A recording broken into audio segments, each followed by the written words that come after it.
Mali kunnafoni jabarani filɛbagaw an bɛ foli ni tanu ni k'o di aw bɛɛ lajɛlen ma fɛn fɛn bɛ yen sa k'a fɔ ko aw sɔgɔlen nɔ an na nin wagati in na Mali kɔnɔ fo ka taa se Mali kɔkan ma an b'aw fo dante foli mun na k'a fɔ ko aw ka jɛmukan ni o ye bɛɛ ka kuma ye nin ye a kɛnɛ sigilen sibiri o sibiri jɛmukan in bɛ sigi aw ye sa o la sa ni a kɛnɛ sigira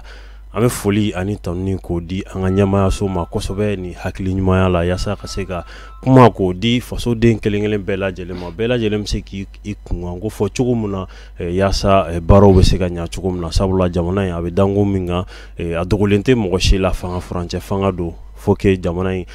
fanga furancɛ fanga a kun ka cɛ hɛrɛ la yaasa maliden kelen-kelen bɛɛ lajɛlen bɛ se ka nimisi wasa sɔrɔ cogo min na o de hokumu kɔnɔna la jamukan in ale kɔni sigira Mali kunnafoni na ka kɛnɛ in ka a ɲɛnamaya aw bolo sa o ye aw balimakɛ a n'aw denkɛ Cheikh Oumar Sidibe ale bɛ kɛnɛ in ka a ɲɛnamaya bi an ka maa welelen o tɛ maa dogolen ale bɛ mouvement mun ni mouvement belebele don ni o ye mouvement Mali Espoir ye o coordinateur commune 1 ale ye o maa ye ni o ye Bayi Boubacar Ba i ni sɔgɔma. Aba an sɔgɔma. Folikan jumɛn b'i bolo ka di lamɛnbagaw ma ni wagati in na ani lajɛbagaw Mali kunnafoni sanfɛ. N bɛ foli di lamɛnbaga bɛɛ lajɛlen ma cɛ ni muso denmisɛnnin fara mɔgɔkɔrɔba kan. Kosɛbɛ. N ka foli bɛ aw yɛrɛ ye. A diyara n ye. O diyara n ye Bayi Boubacar n'i ye mouvement Mali Espoir fɔ i b'a fɔ jɛkulu belebele don mun ni a ka wulikajɔw fana barika ka bon kosɛbɛ a dogolen tɛ mɔgɔ si la mouvement Mali Espoir juma de don i bɛ se ka walawalali kɛ maaw ye faamuyali bɛ se ka sɔrɔ cogo min na sabula hali n'a sɔrɔ maa caman b'a dɔn a dɔw fana bɛ yen a kunkanko kibaruya dogolen n'olu la. Mouvement Mali Espoir ye tɔn ye tɔn min sigila ka furancɛla fanga kosɛbɛ ka a kɔma don ka kɔkɔrɔma don n'an b'a fɔ ko transition k'a dɛmɛ ani kɛrɛnkɛrɛnya la ni an ka fanga ɲɛmɔgɔ n'o ye son excellence colonel Assimi Goïta ye k'a ka hakilinaw dɛmɛ a n'a nɔfɛmɔgɔw mouvement in sigikun y'o ye. Kosɛbɛ mouvement in ye politique mouvement don wa. Bon mouvement in a bɛ wagati min na sisan mouvement don fɔlɔ mais taalen ɲɛfɛ n'an t'a dɔn n'a bɛna yɛlɛma ka kɛ politique mouvement politique tɔn ye. Kosɛbɛ o tɛ baasi ye sabula jɛkulu caman bɛ yen nɔ minnu bɛ taa o sira fɛ yala a kabini a ye jɛkulu in sigi baarabaw bolodaraw fɛ jɛkulu in kɔnɔna la wa an bɛ don min na i ko bi a ka état de santé bɛ cogo di yala aw bɛ baara la wa. Mouvement in alhamdulilayi a ka kɛnɛ kosɛbɛ a nin na an ye a lancement ba o kɛra Segu lancement ba Segu lancement tɛmɛlen kɔfɛ kalo damadɔ sigida fɔlɔ n'o ye commune o y'anw yɛrɛ ka sigida ye o fana lancement belebele kɛra bon sigida fɔlɔ lancement fana na an ye ko dɔw kɛ n'o ye dɔgɔtɔrɔminɛnw ni furaw ye an y'o di sigida dɔgɔtɔrɔso 11 ma n'a bɛ fɔ olu ma ko ASACO o fura dir'o ma n'o musaka tun bɛ taa jɔ 7,000,000 la an y'o di olu ma. O kɔfɛ kɔsan in na a tɛ tɛmɛ dɔgɔkun 3 kan an bɔra Gawo lancement ba o kɛra mais profiter aw ka micro in na yan ka foli belebeleba di Gawukaw ma u bɔra kosɛbɛ u stade fa u y'an nimisi wasa ani n bɛ foli bila an ka coordinateur min bɛ Gawo n'o ye Aruna ye n bɛ foli bila a ye ni micro in na yan. Bayi Boubacar Ba mɔgɔ caman ye a yira k'a fɔ ko aw ka nin jɛkulu ni o ye mouvement Mali Espoir ye k'a fɔ ko aw bɛ ka minnu kɔkɔrɔma don ko olu de bolo b'a kɔfɛ k'a financer yala o kuma in ye tiɲɛ ya. Bon an bɛ wagati min na sisan depuis mouvement in daminɛna ka n'a bila sisan na mɔgɔ si tɛ ka mouvement in kɔkɔrɔma don an yɛrɛ y'a jate minɛ jamana bɛ taabolo dɔ la sisan jamana ye sira dɔ ta ni sira in ye an yɛrɛ nimisi wasa sira ye an y'a jate minɛ k'an tɛgɛ di ɲɔgɔn ma an sigilen ka na to an ka wuli an ka furancɛla fanga an b'u dɛmɛ n'Asimi ye kuma dɔ fɔ ko ale bɛ baara mun na ni baara in minɛn da jɛngɛna ale bolo a bɛ komi a da jɛngɛna sifina k'a bɛɛ bolo o kama an ma sigi an k'an ka wuli an k'a dɛmɛ parce que fana a ye belebele kɛ an kana to tɛgɛrɛ fɔ dɔrɔn tɛgɛrɛ fɔ vive la transition tɛgɛrɛ fɔ Asimi ku anw minnu bɛ duguma an fana ka fara ɲɔgɔn kan ka kɛ kuluba kelen ye k'a dɛmɛ an fana k'an ka fitinin kɛ duguma k'o fara a ka belebeleba kan an ye mouvement in sigila o kɔnɔna na i ta sera dɛmɛ ma mɔgɔ si ka dɛmɛ ma di mouvement in ma anw yɛrɛ de bɛ ka fitinin mun b'an bolo an b'a fara ɲɔgɔn kan n'o ye nafolo ye n'o ye hakilina ɲuman ye n'o ye yɛrɛ di ye n'o ye mɔgɔ b'u ka wagatiw bila a boliboliw ni fɛnw bɛɛ ye fɛn dɔ di a bɛɛ de bɛ fara ɲɔgɔn kan k'a kɛ fɛn belebeleba kelen an bɛ yɔrɔ min na sisan mouvement daminɛ ni sisan n b'a f'i ye mɔgɔ si ma an jukɔrɔma don dɔrɔmɛ kelen ye nka dɔw fana b'a fɔ ko yala ani Asimi ninnu aw n'u bɛ ɲɔgɔn kalama wa mouvement in kɔnɔna la bon ni jamanakuntigi n'a ka jamanaden bɛɛ bɛ ɲɔgɔn kalama jamanakuntigi hakili b'a ka jamanaden bɛɛ la parce que jamanakuntigi sigilen don jamanadenw de ka sigi la a bɛ jamanadenw ka baara de la kɔnɔna na ani bɛɛ bɛ ɲɔgɔn bolo ani e bɛ ɲɔgɔn kalama ani ne bɛ ɲɔgɔn kalama surtout ni minnu farala ɲɔgɔn kan k'a fɔ i bɛ an bɛ jamana in dɛmɛ an b'u dɛmɛ an bɛ fɛ ka ko dɔ kɛ jamana ye an jɔyɔrɔ an bɛ fɛ k'o fa jamanajɔ la i ni jamanakuntigi bɛ ɲɔgɔn kalama parce que sisan jabaraninw cayala communication fɛnw cayala a fɛn caman bɛ u b'a ye kosɛbɛ an bɛ taa ɲɛfɛ halisa mouvement Mali Espoir yala kabini jɛkulu in sigira ani jɛkulu ni o ye parti politique wɛrɛw ye parce que parti politique dɔw bɛ yen nɔ olu b'u yɛrɛ reconnu k'a fɔ k'u bɛ transition ka soutenir k'u bɛ colonel Duru ninnu fana k'u soutenir jɛkulu wɛrɛw fana bɛ yen an n'olu cɛlaw bɛ cogo di yala an n'u tigɛw bɛ ɲɔgɔn bolo walima aw b'aw dama de bon mouvement in dayɛlɛlen don bɛɛ ye mɔgɔ mɔgɔ bɛ yen n'i hakilina ni mouvement in hakilina ye kelen dayɛlɛlen don i ye ni mun nana an n'o bɛ ɲɔgɔn bolo an bɛ sigi an bɛ kuma jamana taɲɛ ani an ka mouvement sigila hakilina min kan n'a tigi bɔ hakilina kɔnɔ an n'u bɛ ɲɔgɔn bolo la mais yala ani foyi ma partenariat ou bɛ lajɛ signé ani ɲɔgɔn cɛ k'a fɔ bon aw bɛ jɛ ka baara kɛ ɲɔgɔn fɛ yala o jɛkulu bɛ yen wa ou bien halisa n ye ɲininkali mun k'i la a b'aw kelenna toujours wa bon nin wagati in na an ma tɛgɛ nɔ bila sɛbɛn foyi la ko an ni jɛkulu bɛ parti dɔ ye fɛn dɔ signé mais an kɔni an bɛ prise de contactw kɛ mɔgɔw bɛ na kelen kelen jɛkulu dɔw bɛ na an n'u bɛ sigi an bɛ kuma an bɛ se ka baara kɛ cogo min ɲɔgɔn fɛ jamana bɛ taa ɲɛ cogo min an ma tɛgɛ nɔ bila sɛbɛn na fɔlɔ an bɛ don min na ko bi furancɛ fanga kumaw kɔni cayalen don nka nin bɛɛ la ta aw fana ye jɛkulu n'o ye mouvement Mali Espoir ye jɛkulu wɛrɛw fana bɛ yen minnu ni olu fana b'u yɛrɛ de ko ni transition in na ni wulila dɔw yɛrɛ y'a jira k'a fɔ Asimi ka kɛ candidat ye yala o candidat ko in Boubacar aw b'aw yɛrɛ y'o fana kɔnɔ aw bɛ président soutenir a ka candidat ko la anw kɔni n'i ye ko daminɛ n'i ko i bɛ mɔgɔ kɔ président bɛ yɔrɔ min bi n'a ko a ye candidat ye anw b'a soutenir anw b'a kɔ an bɛ campagne k'a ye an b'a dɛmɛ mais yala aw b'a wele a ka kɛ candidat ye wa parce que a ma fɔ a ye candidat ye nka maaw de bɛ k'a fɔ ko a ka kɛ candidat ye yala aw fana b'o kulu kɔnɔna la an b'o kulu kɔnɔna na an b'a wele a ka kɛ candidat ye aw fa ka kɛ candidat aw b'a dɛmɛ fana an b'a dɛmɛ fana a bɛ faamu an bɛ lamɛnbagaw lajɛbagaw ladɔnniya k'a fɔ ko ani Bayi Boubacar Ba a n'ale de bɛ ɲɔgɔn bolo bi ni ale ye mouvement Mali Espoir o ɲɛmaaba dɔ ye Bayi Boubacar Ba an bɛ don min na i ko bi kumaw kɔni cayalen don fanga furancɛ fanga kɔnɔna la nka mouvement Mali Espoir ani parti politique wɛrɛw ni minnu bɛ k'a fɔ ko transition a waɲa man ɲi yala aw b'o olu fana ka kumaw ye cogo di an bɛ don min na i ko bi. Bon jamana ko la bɛɛ n'i hakilina de don bɛɛ n'i ka faamuyali de don anw y'a faamuya cogo min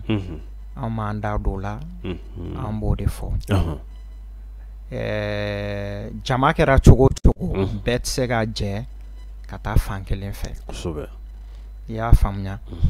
anw b'a faamuya o kɔnɔna na nka minnu b'a la k'a fɔ ko transition a tagacogo fana man ɲi yala aw o tɛ aw gêné a o kuma fɔli tɛ aw tɔɔrɔ wa. Bon o kuma fɔli tɛ anw tɔɔrɔ parce que anw b'a dɔn transition taabolo ka ɲi an bɛ se k'an da don fɛn caman caman na k'o fɔ mun degun tun bɛ malidenw kan n'olu wulila transition ko in ye fɛn dɔ fana ye kɔnɔdimi tɛ ɲɛdimi de don fɛn caman bɛ yen olu kɛra a bɛ se ka sɛgɛsɛgɛ fɛn minnu bɛ se ka sɛgɛsɛgɛ k'a fɔ kuma dɔrɔn don k'a fɔ o tɛ u ye fɛn caman kɛ minnu bɛ se ka sɛgɛsɛgɛ a bɛ faamu yala fanga furancɛ fanga an bɛ don min na i ko bi a waɲa i ko ko a ka ɲi kosɛbɛ nka kumaw kɔni cayalen don a kunkanko la maa dɔw y'a jira k'a fɔ ko référendum mun ni o ye jamana sariya sunba ye o mun ni a kan ka taa voter a tɛ mɛn o maa dɔw y'a jira k'a fɔ ko o kuma bɔli jamana ɲɛmɔgɔw da k'a fɔ ko ka voter ko o ye waleya de ni u bɛ fɛ k'u yɛrɛ lamɛn fanga la yala aw fana b'a ye ten cogo la. Bon constitution sariya bonba yɛlɛmali anw hakili la ni maliyɛn bɛ jateminɛ kɛ ninnu dɔrɔn m'a daminɛ fanga kɔrɔ 2 tɛmɛna u bɛɛ y'a essayer ka baara kɛ k'a yɛlɛma u ma se anw bolo nin furancɛla fanga in de bɛ se k'a yɛlɛma n'i y'a ye kɔrɔlen tɔ 2 ko fo ka yɛlɛma don a kɔnɔna na a tun kan ka yɛlɛma de furancɛla fanga y'a jɔ a jɔyɔrɔ de la ka se k'a kɛ sinon caman bɛ a fɔ a kana yɛlɛma a baara tun dilen don olu yɛrɛ ma u y'u tɛgɛ don a kɔrɔ u y'u tɛgɛ don a baara kɔrɔ u y'a layidu ta u b'a kɛ olu kɛra ka tɛmɛ mais bi olu b'a fɔ k'a kana kɛ parce que a t'olu bolo k'a yɛlɛma mais anw bolo a kan ka yɛlɛma misali 2 mun y'a di ma fangakɔrɔ 2 tɛmɛna jamanakuntigi kɔrɔ 2 tɛmɛna u y'a essayer ka transition yɛlɛma a ma ɲɛ u bolo yala nin na a bɛ ɲɛ wa a bɛ ɲɛ n'Ala sɔnna ma a bɛ ɲɛ parce que a fanba caman kɛra a la kaban a fanba caman kɛra a la o yɛrɛ de hukumu kɔnɔna la dɔw y'a jira k'a fɔ ko nin waleya mun kɔni kɛra k'a fɔ ko ka se fo a valideli ma jamanakuntigi fɛ ko baara belebele kɛra nka ko jamanakuntigi k'a to élection présidentielle ka kɛ fɔlɔ président kura o ka tɛmɛ ni référendum ko ye yala e b'o ye cogo di. Bon ale de y'a baara kɛ a ye mun kɛ a ye belebeleba kɛ a tɔ ye mɔgɔw ka taga référendum na a tɔ y'o de o gɛlɛmanba in o kɛra kaban mankan ma bɔ a la marche ma bɔ a la kasi ma k'a la tiɲɛli ma kɛ alhamdulilayi papier dalen a tɔ bɛ anw maliyɛnw de bolo sisan u ka don fɔ an ka taa kala ta a tɔ y'o dɔrɔn de sisan. o kumara fɛn dɔ fana kan ni o ye insécurité ko en tant que o bɛ yen fana référendum kɛli a ma nɔgɔn sabula jamanaden bɛɛ de kan ka a ka ŋaniya jira k'a fɔ ko an b'a la ou bien an t'a la mais o insécurité ko in fana na e b'o ye cogo di yala a bɛna se ka kɛ o kɔnɔna la wa. n bɛ mun fɔ o la lakana alhamdulilayi lakana Mali lakana ko bɛ tabiya min na bi caman kɛra a la an bɛɛ b'a dɔn caman kɛra la belebele kɛra la a tɔ n'a tɔ bɛ kɔfɛ tɔ mun bɛ yen mun kɛra la ani mun bɛ yen o man ca a tɔ ye mun ye a man ca kosɛbɛ caman kɛra lakana na dɛ lakana ko ɲɛ kɔnɔdimi tɛ ɲɛdimi ko don n hakili la nin tile 2 in na kibaruya minnu bɛ ka boli an bɛɛ ɲɛ b'a la kibaruya dɔ bɛ ka boli ya armée bɛ ka baara min kɛ tile 2 in na terrorisme neutraliser la a ka can kosɛbɛ an ɲɛ b'a la bɔlɔlɔ siraw kan kosɛbɛ Boubacar Ba yala transition o ko ko bɛ na référendum kɛ yaasa ka sariya sunba k'a yɛlɛma o yɛlɛmali in na kuma kɔni cayalen no kosɛbɛ laïcité ko la yala aw ka jɛkulu la ni o ye mouvement Mali Espoir ye a ye hakili jagabɔ kɛ ni laïcité ko in kan a kuma cayalen no dɛ a kuma cayala mais ni wagati in na a kuma madala dɔɔni kuma madala dɔɔni an bɛ mun fɔ an bɛ dugawu kɛ jamana ye halisa Ala k'an bɛɛ sababa ma Ala k'an bɛɛ kelen ma kumaw la surtout kuma minnu ye bɛ se ka fitinɛ wuli jamana kɔnɔ an bɛ dugawu kɛ an hakiliw ka kɛ kelen an ka bɛn kelen ma kuma kana kɛ fitinɛ jamana kɔnɔ kosɛbɛ yala constitution ni o ye sariya sunba ye a voteli la maa caman kɔni dɔw y'a yira k'a fɔ komi oui ni non de don yala aw ka jɛkulu a bɛna na maaw wele ka taa wiire ma parce que président kɔni y'a yira k'a fɔ ko maaw ka fara ɲɔgɔn kan halisa ka sensibilisation kɛ k'a yira jamanadenw na fo a ka faamu fɔlɔ a ka sɔrɔ ka voter aw ta ye jumɛn ye o la don n'a nata la an bɛna programme kɛ ka a ɲɛfɔ mɔgɔw ye a kɔnɔna ka fɛsɛ mɔgɔw ye kelen-kelen mɔgɔw k'a faamu ni mɔgɔw y'a faamu an bɛ tila ka sensibilisation kɛ mɔgɔw ka voter oui la anw bɛ voter oui la n'Ala sɔnna mais aw ye a kɔnɔna a y'a bɛɛ faamu bon a kɔnɔna a ka ca a gafe kɔnɔna ka ca surtout gafe minnu don a t'an ka kan na tubabukan ka gɛlɛn a kɔnɔ ka dun a faamuyali ye dɔɔni n'i ye temps sɔrɔ i b'i sigi i bɛ page kelen kalan sinikɛnɛ n'i ye temps sɔrɔ i bɛ page kelen kalan f'i b'a faamuya dɔɔni o hukumu kɔnɔna la aw ka jɛkulu ni o ye mouvement Mali Espoir ye wulikajɔ jumɛn bɛ aw bolo an bɛ don min na i ko bi yaasa ka parti politique wɛrɛw ou bien groupe mouvement wɛrɛw k'u fara ɲɔgɔn kan yaasa ka se ka taga ni baaraw ye halisa bon an kɔni an ye dayɛlɛ bɛɛ ye an bɛ minnu bɛ se ka na a n'an b'a jate minɛ an bɛ se ka taa minnu nɔfɛ k'u la sigi k'u la faamuya k'an hakilina yir'u la ka sensibilisation kɛ an b'o kɛ n'Ala sɔnna ma don n'a nataw la nka e yɛrɛ Musa Boubacar Ba yala i bɛ parti politique tɔw ye cogo di an bɛ don min na i ko bi sabula malidenw tigɛlen don mouvement politique la dɛ aw dun ko don n'a nataw la aw fana a bɛ se ka kɛ aw bɛ na o sira kelen fɛ malidenw kɔni tigɛlen don mouvement politique la dɛ ani parti politique bon o wɔrɔ o ye mɔgɔw ka jateminɛw ye mais wɔrɔ la an tɛna na se ka fɛn fɔ parti politiquew ma an bɛ m'o to jamanadenw mana appréciation minnu di o ko la mais n bɛ se ka n da bila mun na n bɛ an yɛrɛ dɔn n b'an ka mouvement dɔn an ka mouvement sigikun b'a dɔn hakilina minnu b'an na n b'o hakilinaw dɔn politiki kɔrɔ tɛ k'a fɔ n bɛ don a la ka tiɲɛli kɛ ou bien politiki tɔgɔ mana mɛn wɔrɔ min sisan dɔrɔn mɔgɔw bɛ wuli ka taga u t'a kuma yɛrɛ lamɛn o de bɛ yen o de bɛ yen bi mais fo mɔgɔw fana k'a faamuya politiki kɔrɔ ye jumɛn ye ou bien mouvement kɔrɔ ye jumɛn ye an ka fara ɲɔgɔn kan ka hakilina kɛ kelen ne bɛ se ka wuli bi n bɛ ŋaniya ta ne bɛna don ni mouvement in na an ka fara ɲɔgɔn kan k'a daminɛ an ka sigida n'o ye quartier ani an ka commune an bɛ se ka hakilinaw fara ɲɔgɔn kan cogo min na k'an fangaw fara ɲɔgɔn kan cogo min k'an ka nafolo fara ɲɔgɔn kan cogo min ani an ka stratégies k'an ka sigida développer n'o ye jɛlenya fanfɛla ye sirakow jikɛlɛkow nɔgɔkow ni fɛnw an bɛ sigi an bɛ an hakili fara ɲɔgɔn kan k'o baaraw kɛ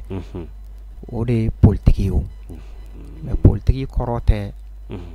tiɲɛli ye n bɛna don a la n bɛ fɛn ɲini ou bien n bɛna don a la ka jamana fɛnw ŋanamu k'a kɛ tan politiki ma dabɔ o kama politiki dabɔ ye ka jamana jɔ de e yɛrɛ fɛ an bɛ don min na i ko bi o waleya mun filɛ nin sen na mun nana ni nin ye ka se ka maa bɛɛ lajɛlen tigɛ politiki maaw la ani jɛkulu minnu bɛ yen nɔ n'u bɛ politiki maaw soutenir ka sin ka bɛɛ tigɛ o la ten minɛn de da jɛngɛnna minɛn de da jɛngɛnna u bolo a n'a a kɛcogo ma ɲɛ an donna la cogo min a yɛlɛmala de k'a kɛ fɛn wɛrɛ ye sinon a ma dabɔ o kama a kɛlen n'o fɛn ɲini sira de ye maaw bolo an bɛ don min na i ko bi yala aw fana ta donna nataw la aw bɛ n'aw jɛngɛw ma aw bɛ o sira kelen fana aw bɛ n'o ta an tɛ Ala ɲini o la an tɛ Ala deli o la a ka kɛ fɛn ɲini an fɛ ou bien minɛn da ka jɛngɛ an bolo parce que an donna la pour que k'o de kɛlɛ an donna la pour que k'a yira maliyɛnw na politique kɔrɔ de ye nin ou bien mouvement a nafa ye nin de a kan ka kɛ tan de ka mɔgɔw ɲɛ yɛlɛ ka na n'a ye sira wɛrɛ ni cogo wɛrɛ la a kan ka kɛ sira mun fɛ o de y'anw ka laɲini ye k'o yira mɔgɔw la mɔgɔw k'a ye a tiɲɛ yɛrɛ la mouvement ko ou bien politique ko a bɛ se ka jamana bɔ ɲɔgɔn la a bɛ se ka sigida bɔ ɲɔgɔn la a kan ka kɛ tan de o de y'anw ka laɲini ye ka se k'a ɲɛ yira mɔgɔw la ka ɲa sira jɛlen kan a kan ka kɛ cogo min a ɲɛ yɛrɛ a yɛrɛ k'a yɛrɛ yira mɔgɔw la o de y'anw ka laɲini ye an b'o de ɲini Ala fɛ mais n'i y'a faamuya a yɛrɛ yiralen tɛ maaw la bon a yɛrɛ sisan a yɛrɛ yiralen don mɔgɔw la parce que n'i y'a ye mɔgɔw ye i ka kuma kɔnɔna na i ye wɔrɔ dɔ fɔ i ko mɔgɔw tɛ sɔn ka politique mɔgɔw lamɛn c'est mɔgɔw ɲɛ yɛlɛla jamana taara k'a bila sira dɔ de kan fɛn dɔ de yirala mɔgɔw la nin bɛ se ka kɛ an ka président m'an kunna sisan n'o ye Asimi ye a ye taa sira dɔ de yira maliyɛnw na a ye taa sira dɔ de yira an na jaja nin bɛ se ka kɛ jaja nin bɛ se ka kɛ jaja an bɛ se ka bɔ nin degun kɔnɔna na hali k'a da n'i y'a ta k'a lajɛ misaliya la a y'an tɛgɛ bɔ nanzaraw bolo cogo dɔ la o tun y'an maliyɛnw bɛɛ ka laɲini de ye mais an t'a dɔn a bɛ kɛ cogo min mais a nana kɛ a kɛra kabako ye Mali tɛ dɛ diɲɛ a kɛra kabako ye diɲɛ bolo n'i y'a ta k'a lajɛ depuis France ambassade gagné officiellement kelen RFI datugulen Mali la France 24 datugulen Barkhane dɔrɔn tɛ dɛ Barkhane composé len don Union européenne b'a la Europe ka kɛlɛkɛdenw bɛɛ de b'a la Mali sera k'olu gɛn cogo min a ye fɛn dɔ de yira an na an ɲɛ yɛlɛla an y'a ye ja ninnu kow bɛ se ka kɛ n'i y'a faamuya e bolo o waleya ɲuman ye maa dɔw fana y'a yira k'a fɔ ko o kɔni de kɛra gɛlɛya yɛrɛ Mali ma an bɛ don min na i ko bi k'a fɔ ko don n'a nataw la yɛrɛ sanction bɛ se ka ta Mali kama nin bɛɛ lajɛlen na o yɛrɛ de kɛra hɛrɛ ye Mali ma ne kɔni bolo c'est depuis a kɛra sisan an tɛ se ka fɛn fɔ k'a kɔlɔlɔ sera an ma an b'an ka information RFI ni France 24 taara kunnafoni an b'a sɔrɔ cogo min ka d'an ye furancɛ fanga a tagabolo la ni wagati mun fɔra n'o ye délai ni o jɛnyara a kɛra cogo cogo CEDEAO fana bɛ yen nɔ sabula an kelen tɛ jɛ la CEDEAO bɛ Union africaine bɛ yen nɔ yala olu ka sanction ko aw jɔrɔlen t'o la bon CEDEAO kɔni ka sanction anw degel'o la ka ban anw jɔrɔlen t'o la tugun anw mago bɛ mun na anw mago b'an ka jamana de la sisan jamana wɛrɛ t'anw bolo ni Mali tɛ taga wɛrɛ t'anw bolo ni Mali tɛ anw bɛ jɔrɔ an ka jamana de la sa sanction in a kɛra Malikanw an kalo 6 k'a la mɔgɔ si ma sa a ma foyi k'an na an ka saraw ma tigɛ an ka foyi ma tigɛ gɛlɛya mun ni a bɛ fɔ ko gɛlɛya bɛ yen sanction wagati bɛɛ b'a kalama gɛlɛya min bɛ yen sisan gɛlɛya bɛ diɲɛ fan bɛɛ dugu minnu bɛ yen n'an bɛ ɲagaw la an bɛ ɲɛb'u fɛ gɛlɛya b'olu bɛɛ la bi gɛlɛya b'olu bɛɛ la bi an bɛ fɛn fɛn fɔ a ka gɛlɛn an fɛ yen a ka gɛlɛn an fɛ yen n'olu ye anw yɛrɛ an b'a fɔ alhamdulilayi porte anw fɛ kɔgɔji t'anw fɛ yan an ka minɛnw bɛ bɔ dugu wɛrɛ la ka na mais alhamdulilayi dumuni fɛn dɔw bɛ yen olu da ka nɔgɔ Mali la ka tɛmɛ kɔgɔji jamanaw kan yala mouvement Mali Espoir furancɛ fanga kɔni a kun bɛ cɛ ni kalafiliw ye kalafili camanba de bɛna kɛ aw kɔni i bɔra k'a fɔ sisan k'aw bɛ Asimi Goyita kɔni a ka candidature soutenir nka yala kalafili tɔw la a b'aw sen don olu la